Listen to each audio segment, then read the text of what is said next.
Doctor Khalid Mahmood Sanjrani دانشور، ماہر تعلیم، ادیب، محقق اور افسانہ نگار ڈاکٹر خالد محمود سنجرانی 31 دسمبر سن 1973 کو تونسا میں پیدا ہوئے۔ تعلیم کے ابتدائی مدارج ملتان میں طے کیے۔ گورنمنٹ کالج لاہور سے امتیازی حیثیت سے اردو ادبیات میں ایم اے کیا۔ اسی دوران اساتیری مجلے راوی کے مدیر رہے۔ بہاؤالدین زکریا یونیورسٹی ملتان سے ڈاکٹریٹ کی سند پائی۔ جرمنی کے ہائیڈلبرگ یونیورسٹی سے اقبالیات کے موضوع پر پوسٹ ڈاکٹریٹ کی تحقیق مکمل کی۔ ہائر ایجوکیشن کمیشن نے ڈاکٹر خالد محمود سنجرانی کو بہترین تحقیقی مقالے پر خصوصی اعزاز سے نوازا۔ Doctor Khalid Mahmood Sanjrani Government College University Lahore میں شعبہ اردو کے سربراہ کے طور پر فرائض انجام دے چکے ہیں۔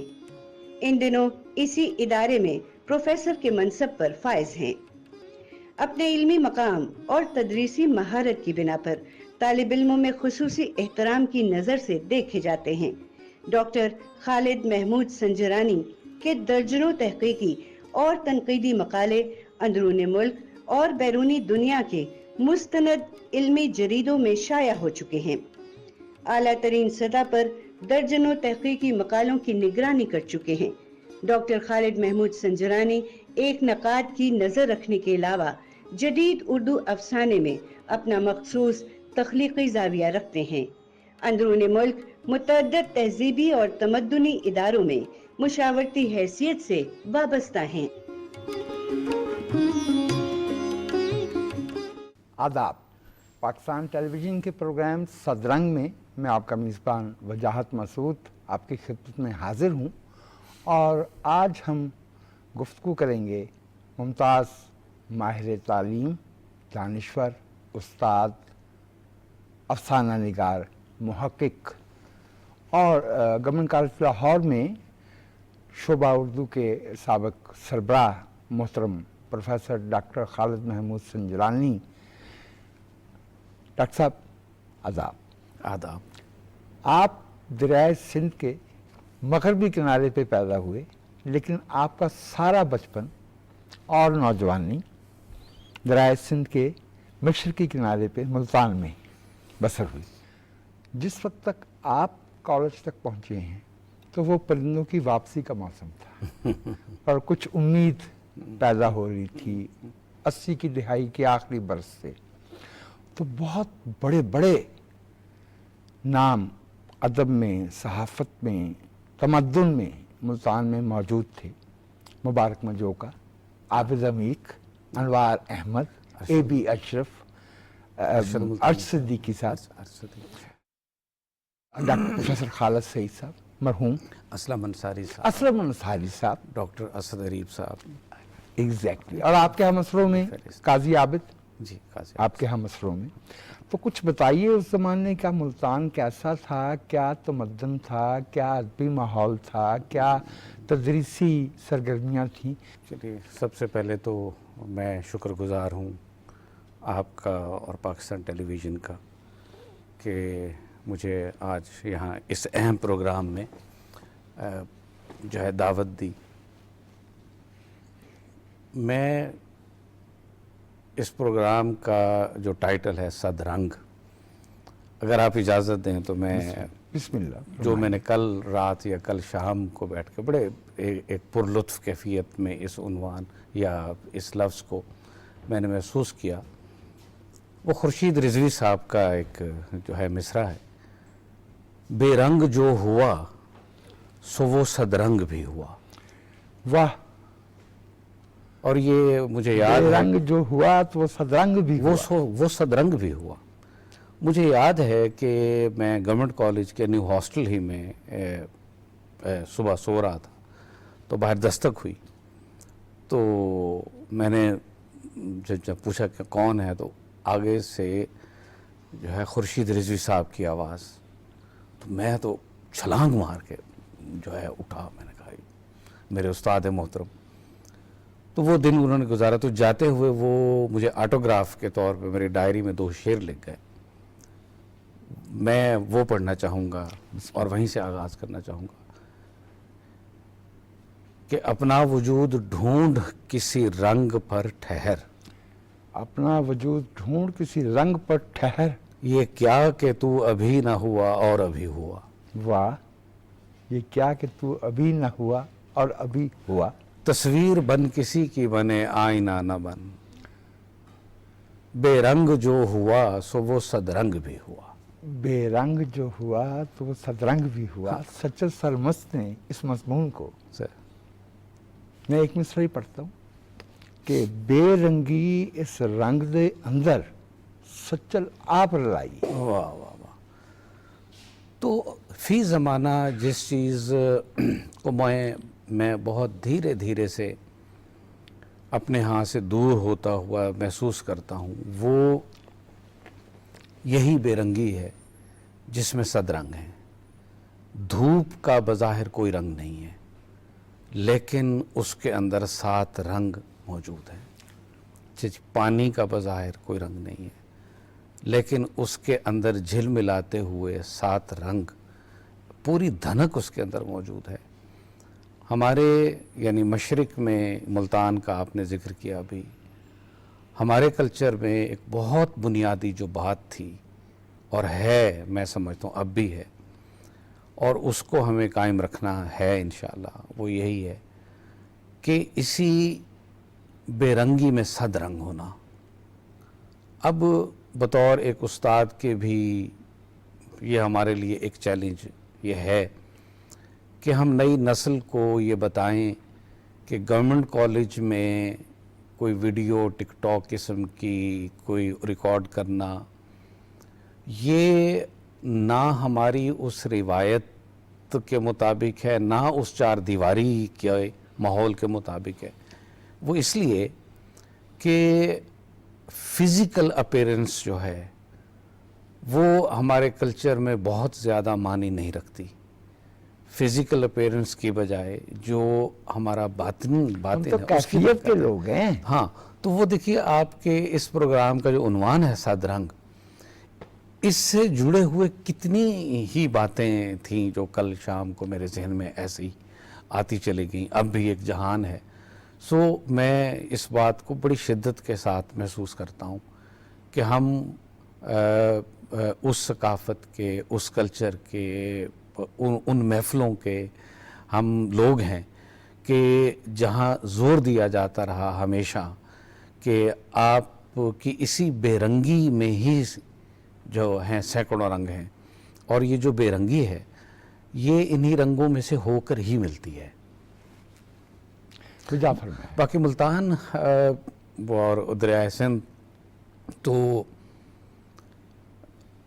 وہ زمانہ ظاہر ہے سادگی کا، وہ ایک دور کہ جس میں سائیکلوں پر ہم نے دیکھا ان سب دوستوں کو بھاگ دوڑ کرتے ہوئے، مشاعروں کا اہتمام کرتے ہوئے. اردو اکیڈمی کے اجلاس گول باغ میں ہفتہ وار ہوتے تھے، اس میں عرش صدیقی صاحب تشریف لاتے تھے، اس میں مرزا ابن حنیف صاحب تشریف لاتے تھے، آرکیالوجسٹ معروف، اور اس میں فاروق عثمان صاحب جو ہیں جن کا افسانوی ادب پہ بہت گہری نظر تھی، وہ تشریف لاتے تھے. آپ نے ابھی جو نام لیے مبارک مجوکا صاحب ہیں، ایک فہرست ہے پوری.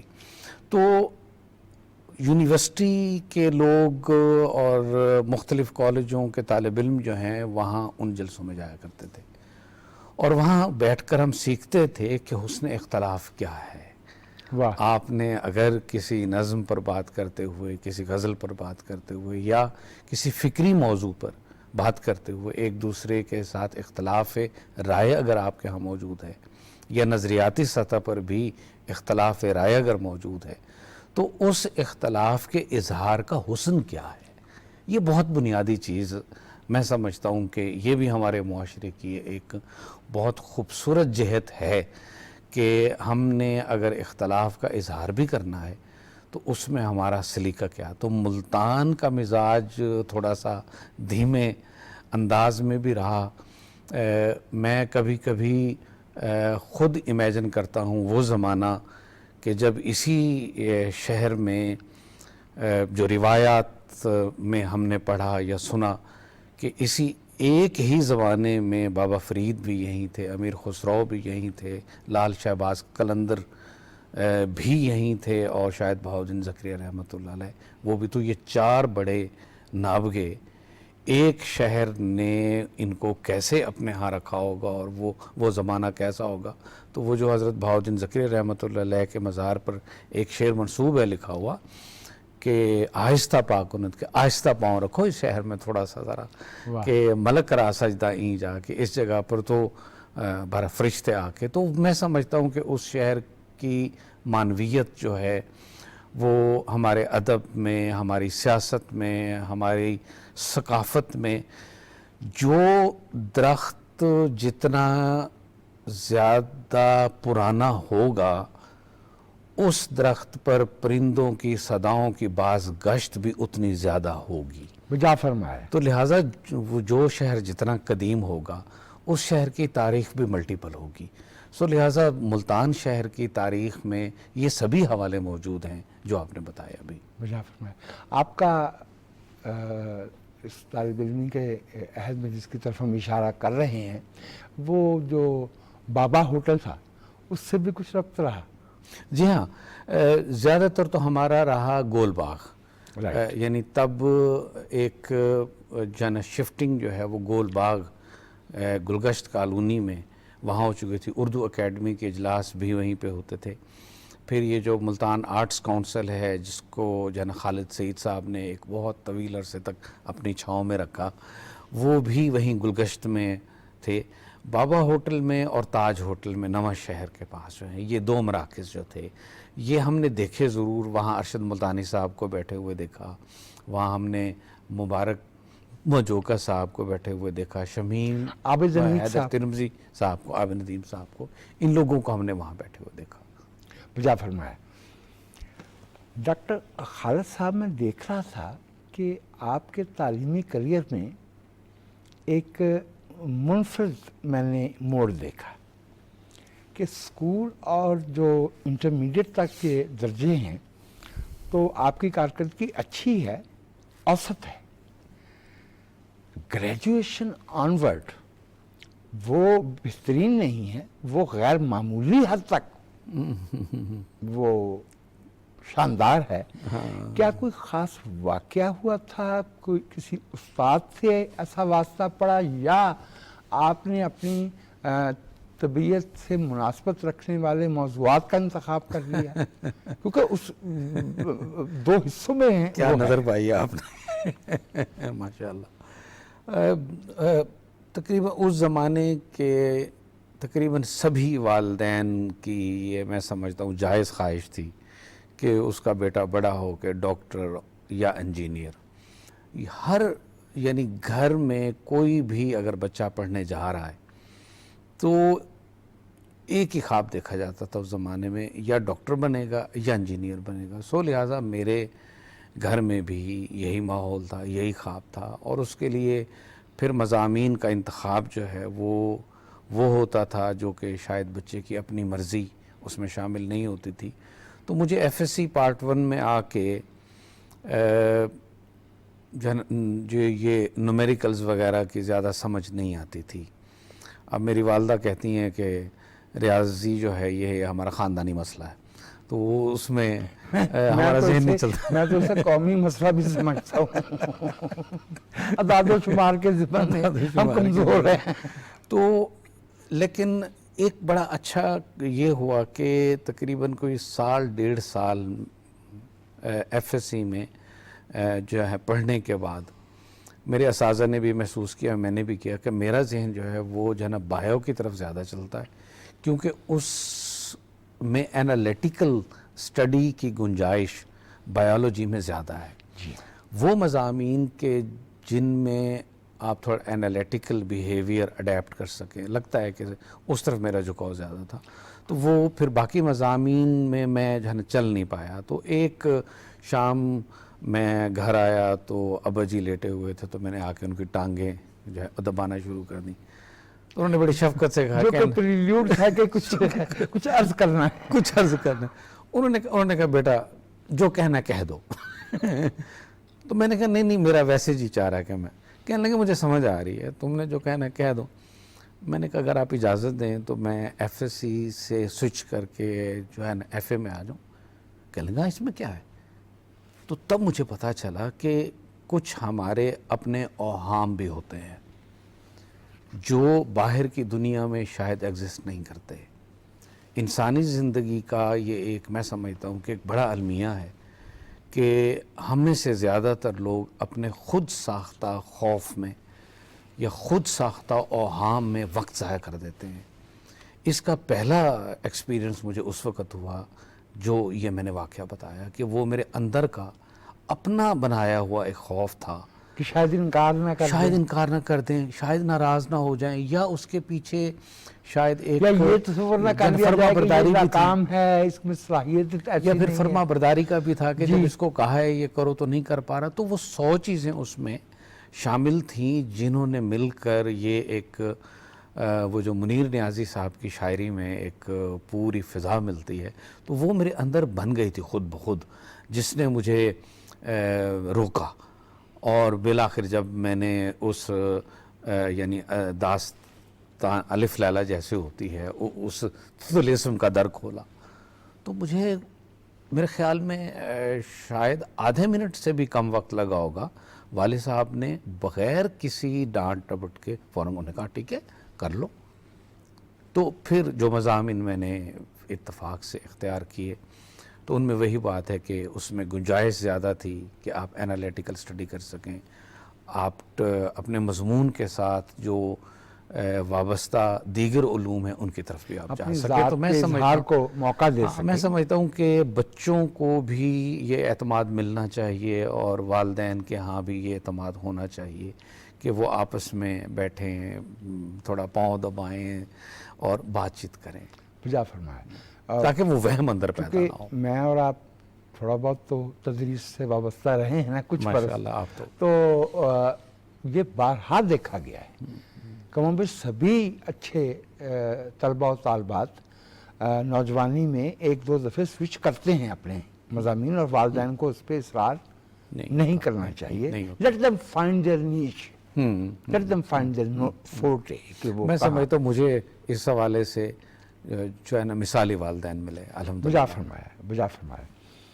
ڈاکٹر خالد سنجرانی 2012 تھا منٹو صاحب کی سینٹینری، منٹو صاحب کی 7 سالہ تقریبات، اور ہماری توقع سے زیادہ پذیرائی ملی اور خود آپ نے بہت اس پذیرائی کی بہت پرجوش تحسین کی تھی.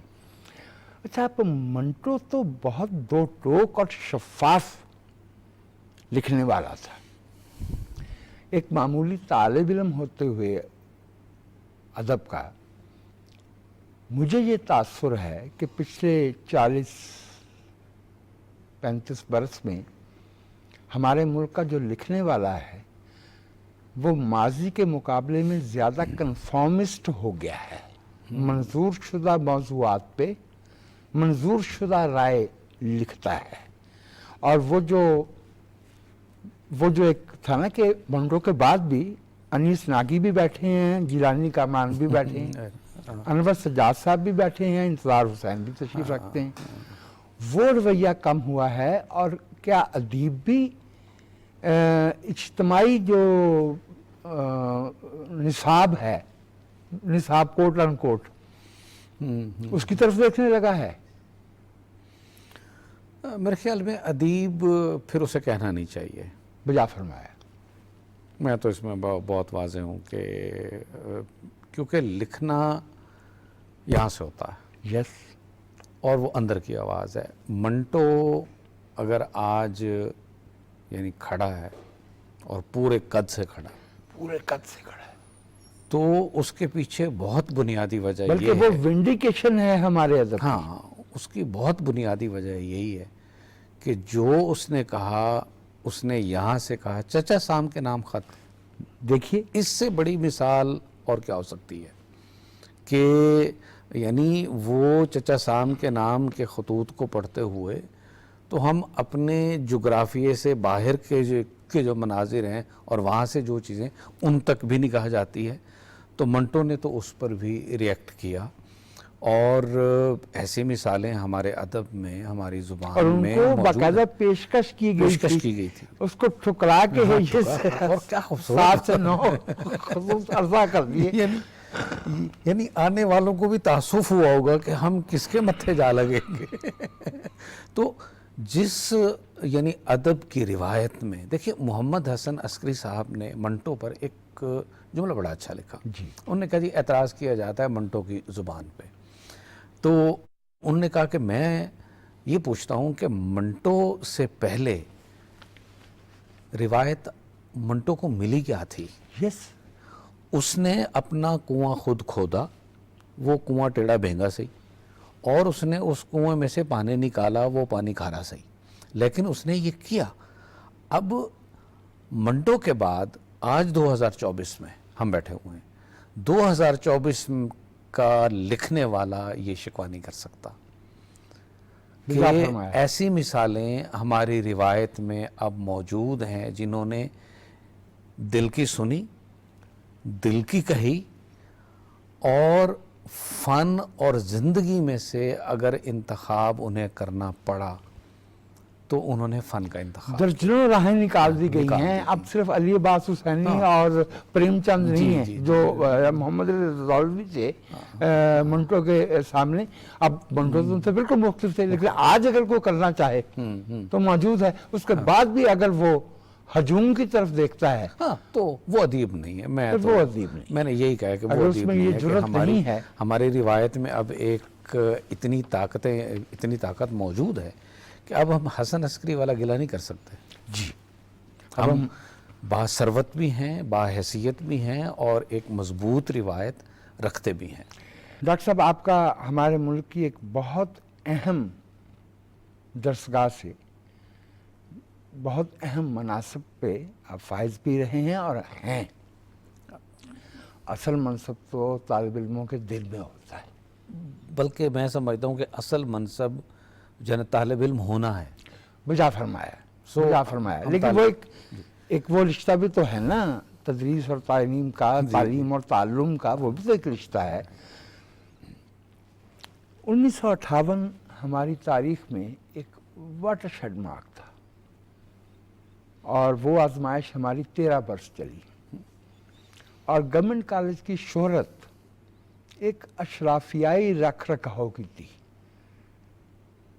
یہ ایسے ہی تھا جیسے ہارورڈ اور کولمبیا کا مقابلہ۔ ہارورڈ خاموش بیٹھا ہے، کولمبیا کے بچے اریسٹ ہو رہے ہیں۔ تو لاہور میں کچھ درسگاہیں ایسی تھیں جہاں سے تیکھی آوازیں اٹھتی تھیں۔ Government college was not one of those. لیکن ان 13 برس میں ہمارے یہاں خواجہ منظور حسین پرنسپل رہے، ڈاکٹر نذیر احمد پرنسپل رہے، ایم ارشد صاحب رہے، پروفیسر سراج الدین رہے، اشفاق علی خان صاحب رہے۔ گورنمنٹ کالج نے اپنا علمی تشخص نہیں گنوایا، اور علم کے ذریعے جو مزاحمت ہو سکتی ہے کیا کہنے، اور وہ کی۔ آپ نے میرے دل کی بات کہہ دی۔ ڈاکٹر صاحب، کیا وجہ ہے کہ وہ ادارہ جو ہے وہ اپنا وہ تشخص کھو بیٹھا کہ یہاں کے لوگ تہذیب کے دائرے میں رہتے ہوئے اس ملک کے تمدن کو، اس ملک کی علمی روایت کو، اس ملک کے سیاسی شعور کو آگے بڑھائیں گے؟ میں سمجھتا ہوں کہ چیزوں کی شناخت میں بعض اوقات ہمیں کچھ زمانی فاصلہ چاہیے ہوتا ہے۔ جس زمانے کی 58 کی 60 کی دہائی کی آج ہم 2024 میں بیٹھ کے بات کر رہے ہیں اور اس کو ہم سراہ رہے ہیں، اس میں ایک زمانی فاصلہ جو ہے آیا ہے۔ یہی 70s میں گورنمنٹ کالج تھا جس نے کہ ایک بڑی علمی روایت جناب سرمد صاحبائی جیسے تخلیق کار بھی دیے، شعیب ہاشمی جیسے استاد موجود تھے، کیا خوبصورت لوگ تھے، یہ سارے لوگ دیے۔ اب اب پچھلے 10 15 20 25 برسوں میں گورنمنٹ سر کالج 40 برس بنتے ہاں، سر 40 تو چونکہ وہ گورنمنٹ کالج ہمارے دل پہ اس کا نقشہ بنا ہوا ہے اس روایت سے انحراف کا. میں تو اب بھی، میں نے لکھا بھی ہے، میں تو اب بھی ظہور احمد کا نام لیتا ہوں، عبدالحمید بھٹا کا نام لیتا ہوں، گلباز آفاقی کا نام لیتا ہوں. یہ ریسنٹ ایئرز میں، پچھلے چند دہائیوں میں جو لوگ گورنمنٹ کالج سے گئے ہیں، جن میں آپ کے اس میں گرامی بھی شامل ہیں، تو یہ لوگ ہمارے یہاں کے گورنمنٹ کالج کے ریسنٹ ایئرز کے نام ہیں، اہم نام ہیں. کچھ اور نام بھی ہوں گے جو فی الحال فوری طور پر میرے ذہن میں نہیں آ رہے ہوں گے. تو میں سمجھتا ہوں کہ ایک زمانی فاصلہ تھوڑا سا چاہیے ہوتا ہے عظمت کو پہچاننے میں یا سامنے آنے میں. ہو سکتا ہے کہ کچھ 10 15 20 سالوں کے بعد اسی زمانے کے سن 80 کے 90 کی دہائی کے کچھ لوگ جو ہیں ان کا کام جو ہے وہ اور زیادہ واضح ہو کر ہمارے سامنے آئے، اور ہم یا تو یہ کہہ رہے ہوں گے کہ بھائی جناب وجاہت صاحب نے جو بات کی تھی اس کا جواب یہ ہے، یا پھر ہم یہ کہہ رہے ہوں گے کہ جو کچھ وجاہت صاحب کہہ رہے تھے بالکل بجا فرما رہے تھے. آپ ماشاءاللہ واقعی استاد ہیں، کیونکہ میں نے بات ادارہ جاتی انتظامی سطح پہ کی تھی، آپ اسے طالب علموں کی طرف لے گئے.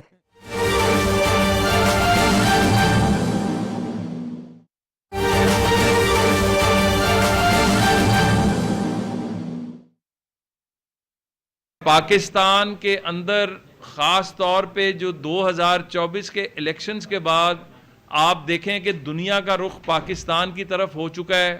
آج سعودی عرب پاکستان میں انویسٹمنٹ جو ہے ایک بہت بڑے لیول پہ بات چل رہی ہے، اور انشاءاللہ بات کیا چل رہی ہے، اب تو چیزیں فائنل ہو چکی ہیں. چائنا احسن اقبال صاحب گئے، اس کے بعد اسحاق ڈار صاحب گئے، اور اب prime minister of Pakistan Shahbaz Sharif صاحب کا وزٹ ہے، اور اس کے اندر وہ سفر جو 2018 کے بعد رک گیا تھا وہ دوبارہ شروع ہونے جا رہا ہے. پاکستان کے اندر 2017 میں جب میاں نواز شریف صاحب کو نااہل کیا گیا تھا، 1 روپے کی انویسٹمنٹ نہیں آئی تھی. آج ہم billions and billions of dollars کی انویسٹمنٹس دیکھ رہے ہیں، اور کبھی قطر کا ڈیلیگیشن آ رہا ہے، کبھی یو اے ای کا، مطلب پوری دنیا اس طرف رخ کر رہی ہے، جہاں پر اکانومی کے میدان کے اندر پاکستان جو ہے مثبت اشاریے مل رہے ہیں. جہاں پر آپ دیکھ رہے ہیں کہ اس وقت مہنگائی کا تناسب 4 سال کی کم ترین سطح پر جا چکا ہے. وہیں پر کھیل کے میدان میں، ٹورزم کے میدان میں، کلچر کے میدان میں بھی پاکستان جو ہے وہ دوبارہ اپنی پاسٹ گلوری کو ریوائیو کرنے کی کوشش کر رہا ہے. اور اس کے اندر آپ نے چند دن پہلے دیکھا کہ صرف میرٹ کی بنیاد پر جب ہاکی ٹیم کا انتخاب کیا جاتا ہے تو پاکستان میں ٹیلنٹ اتنا موجود ہے کہ ہمارے نوجوان بچے جو ہیں وہ 13 سال بعد اذلان شاہ کپ کا فائنل کھیلتے ہیں. اور اب جو prime minister talent hunt programme ہے اس کے تحت ہم نے ایک جو سٹریم شروع کی ہے کہ ان گیمز میں سے جو ٹیلنٹ نکلے گا ان کی نہ صرف ہم ٹریننگز کرائیں گے، ان کے کیمپس لگوائیں گے، ان کو انٹرنیشنل ایکسپوئر دلوائیں گے. اور ویژن یہ ہے کہ یہ جو اولمپکس 2024 ہے یہ تو ہم مس کر گئے، اس کے اندر بھی ہم انشاءاللہ ہم نے جو شوٹنگ کے اندر اور ایکویسٹیرین کے اندر جو ہم نے آخری موقع پہ جو ہینڈ ہولڈنگ کی ہے ہمارے ایتھلیٹس کی، اور ارشد ندیم جیولن تھرو جو ہے ہمارا سٹار، اس سے ہمیں امید ہے کہ پاکستان کچھ نہ کچھ حاصل کرے گا. لیکن آج سے ہی ہمارا ٹارگٹ 2028 کا اولمپکس ہے. آج مجھے یہ خوشی ہو رہی ہے اناؤنس کرتے ہوئے کہ ایک اور انیشیٹو جس کے اندر ہم لاہور پیرس ریلی 2024 کا انعقاد کرنے جا رہے ہیں. یہ ریلی جو ہے، ریلی کے جو شرکا ہیں یہ 12 ممالک کا سفر طے کریں گے. یہ پاکستان سے شروع کریں گے. اس کے اندر ہم جو ہے ان کا جو لوگو ہے اس کی اگلے چند دنوں کے اندر جو ہے اس لوگو کی ہم انویلنگ کریں گے، ایک بہت بڑی سیرمنی رکھیں گے. اور یہ سیرمنی ان 12 ملکوں کے اندر بھی جو ہمارے جو سفارت خانے ہیں ان کو ہم نے کہا ہے کہ وہ وہاں پر بھی ایونٹ بنائیں گے تاکہ جب یہ ان ملکوں میں جائیں تو وہاں پر آلریڈی ایک انٹرسٹ جنریٹ ہوا ہو اس ریلی کے حوالے سے. چیئرمین وزیر اعظم یوتھ پروگرام رانا مشہود احمد خان لاہور میں میڈیا سے گفتگو کر رہے تھے۔ ان کا کہنا تھا کہ سعودی عرب سے بہت بڑی سرمایہ کاری پاکستان آ رہی ہے۔ ان کا کہنا تھا کہ ترقی کا رکا ہوا سفر دوبارہ شروع ہو چکا ہے، پاکستان کی معیشت درست سمت پر گامزن ہے۔ ناظرین، یہ تھی PTV کی تازہ ترین۔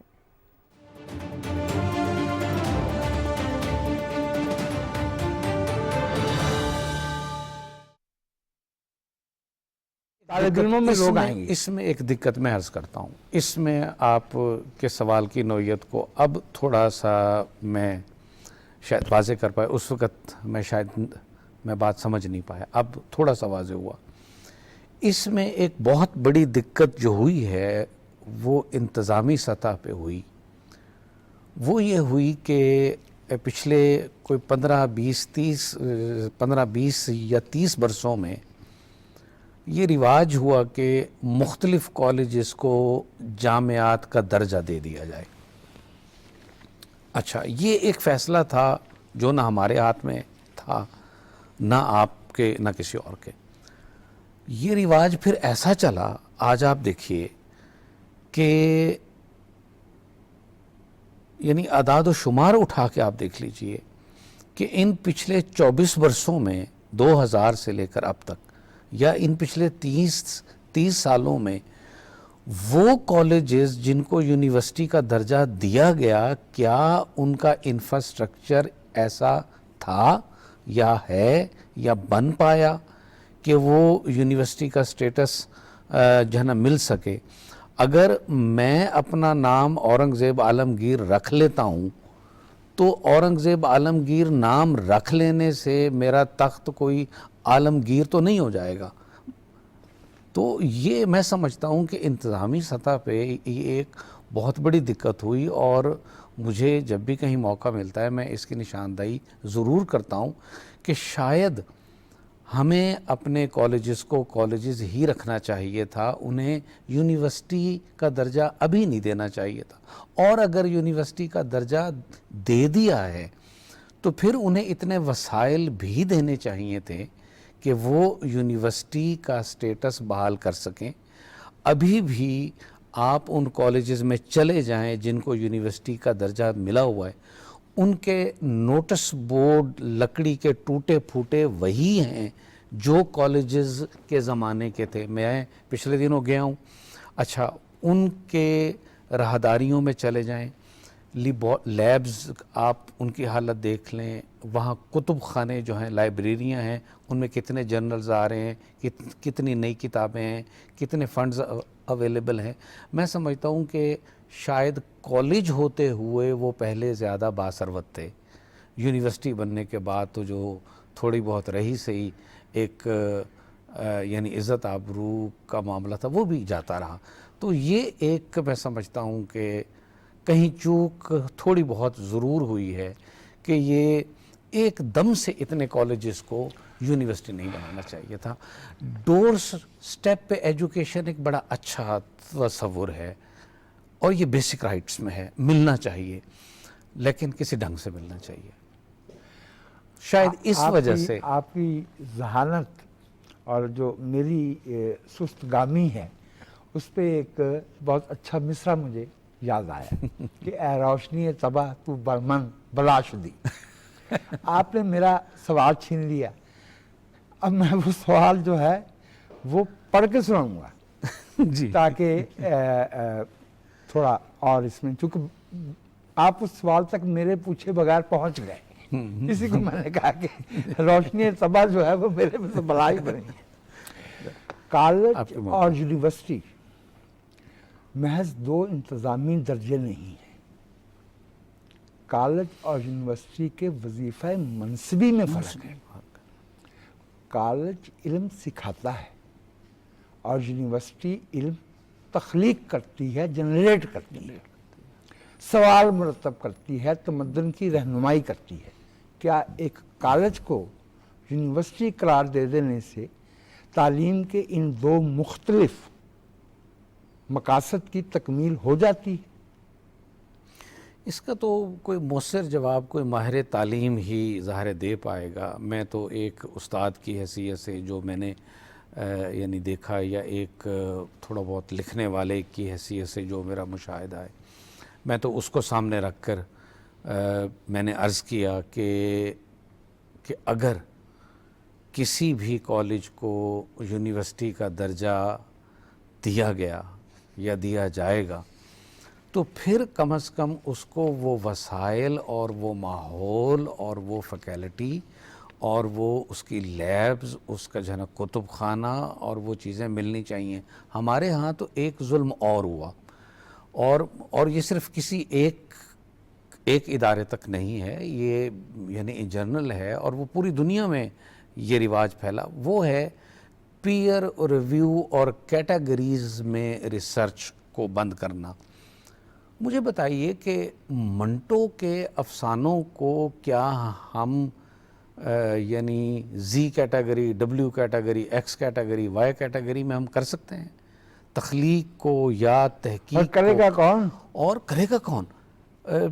اب دھیرے دھیرے یورپ میں بھی یہ سوال اٹھنے لگے ہیں کہ پیئر ریویو ریسرچ جو ہے اس میں اور پیور ریسرچ میں ڈیفرنس لوگ جو ہے نا کرنے لگ گئے ہیں.